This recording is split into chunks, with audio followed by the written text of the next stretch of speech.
Hey guys, Ted from Nerdarchy here. For nerds, by nerds, hanging out with these nerds. Scott Garibay. Nerdarchy Dave. So today we're going to do another version of Fast and Dirty Monsters. I've got a concept, I've even got a name, but I need to get into a bit more of the core of it. But before we do that, definitely check out the Nerdarchy newsletter. Really good content in there to make your game better. Also, it'll teach you how to game with the Nerdarchy crew. So, the creature I got today, a while ago, we did a video on, getting inspiration from anywhere. For those of you who have, who've known or watched our videos for a while, I got two kids. They're 7 and 4 now. And you want to turn them into one of the D&D monsters? I totally agree. Oh. No, they were watching a kids show. Oh, I wasn't saying Ted's kids are monsters at all.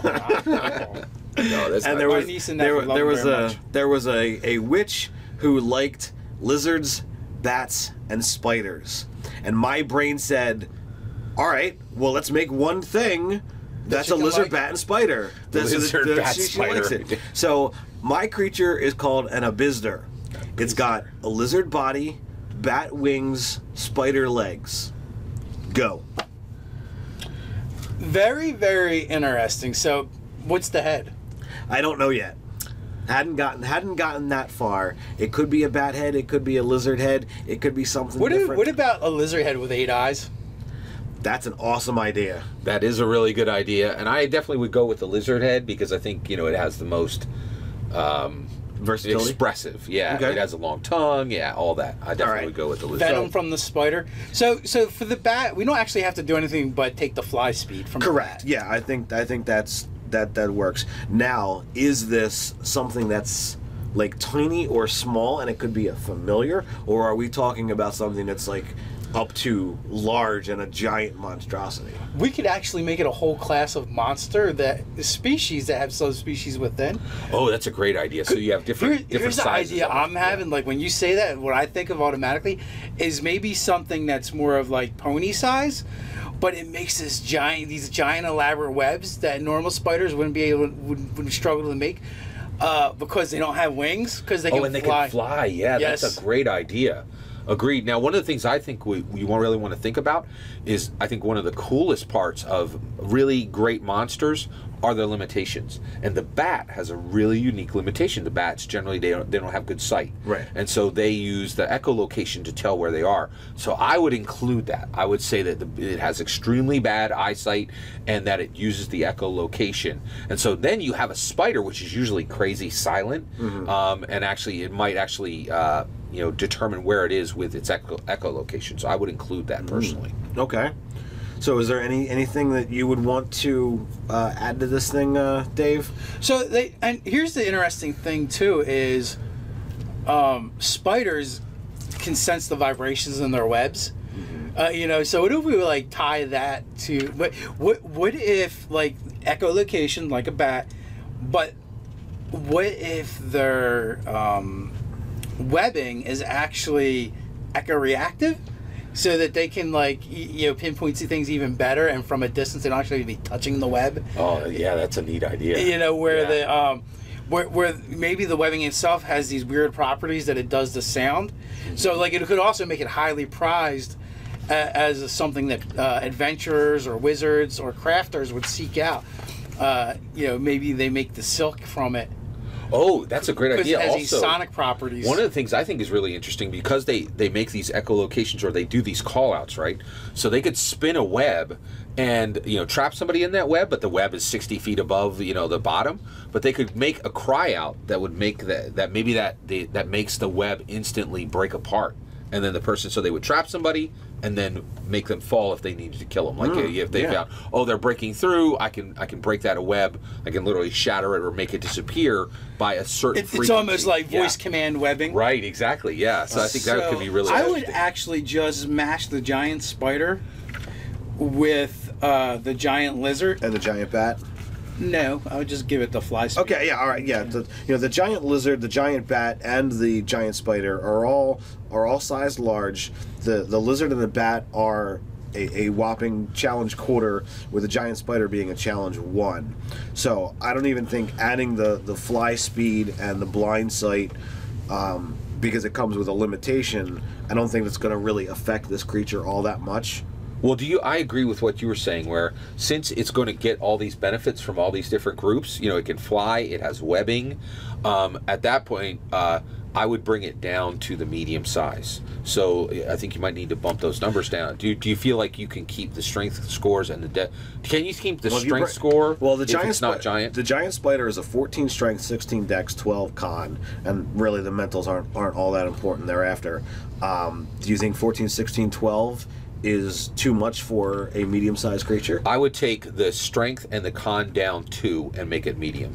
Yeah, I don't have a problem bringing the strength down. I think bringing the con down would be a detriment to the creature. So here's one thing. So we know. So you're getting flight from the bat. You're getting the webbing from the spider. What are the strengths it's getting from the lizard?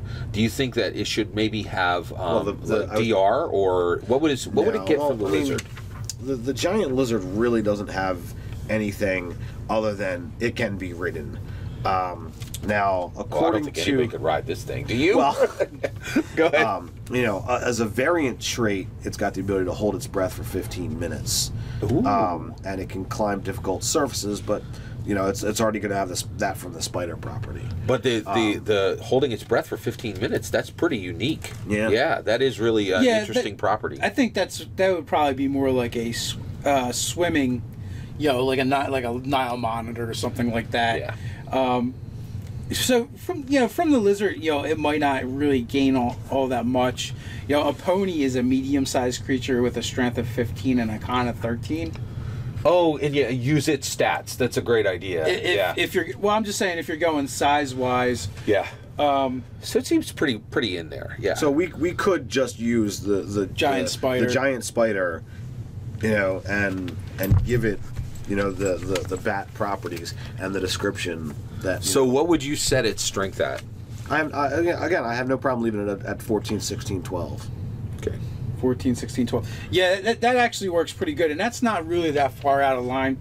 And the giant spider, he's already got blind sight as is, so we're just technically increasing it. So where does its int, charisma, and wisdom? Just follow in those 2 intelligence. Oh, right. So it's already there. Okay, I got you. Yeah, absolutely. You just follow, page 328 of your trusty monster manual. You can use those stats for the giant spider. You could do something interesting with the tongue. Like, it has the ability to, as an action, reach out and grab an unattended object, 20 feet away. Great idea. Yeah. Are we giving it the spider venom? Absolutely. I see no problem. So I like the idea of it having the 8 eyes like a spider. Yeah, I agree. But at the same time, we're going, it doesn't actually see very well. But it doesn't mean they have to be functional. Well, yeah. Right. Okay. I'm following you there. It could be the fact that it's seeing all of these things and it's having a hard time, differentiating, because it's got like a lizard eye that's been fragmented out, with the spider, vision. The other thing I think it would be an interesting concept would be if you could actually, you could either break them out into 3 separate creatures, where one of the creatures, either the lizard, the bat, or the spider, manifests more, right? So that it might actually look different based on when it was born, which of the creatures had more DNA in it, more influence in its creation. Whereas, does it come out covered with fur because it came out, it'd be more spidery? Or does it have the lizard skin? Is its wings so small that they're really not functional? You know what I mean? So you could really kind of scale it in a lot of different directions. Okay. That kind of interesting. Yeah, that would be kind of interesting too. Like maybe the wings don't grow in proportion to the body. Yeah. So like the early stages of its life, it's a flyer, and then as it gets older, it can't fly anymore, so it has to rely on climbing and webbing. Oh yeah, definitely. Yeah, it might be interesting. Or we could just do species and subspecies of monsters. So you could go like maybe there is a tiny version and it never gets bigger than that. Like so do you guys like the name Abizder? It's fantastic. Oh yeah, sure. And actually, it really inspires me too. How I would use this in my game is I would have these Abizders in one specific cave and maybe a network of caves, but they're only really in one region. And one way that you could introduce the characters to them is you could have an adventurer, an adventurer researcher, and he loves the Abizders, you know, and he knows all about them, and he's studying them, and he has these books, and he explains what they are, and if they go down there, this is what they're going to find, and it'd be a way to kind of introduce the players. Who's to the girl of the mist lady? Oh yeah, Jane, Jane. You're right, Jane Goodall. Yeah, yeah. You know, I'm just thinking of someone like that, or Exactly. Steve Irwin. Yeah, exactly. He's poking them with sticks. Well, look at this one here. The mighty Abizder. Yeah, exactly. It's really good. Yeah. Yeah, so so it could definitely be a lot of fun. Yeah. What do you guys think? Let us know in the comments below while you're at it. Like, share, and subscribe. You can follow us on Instagram. So until next time, Stay nerdy.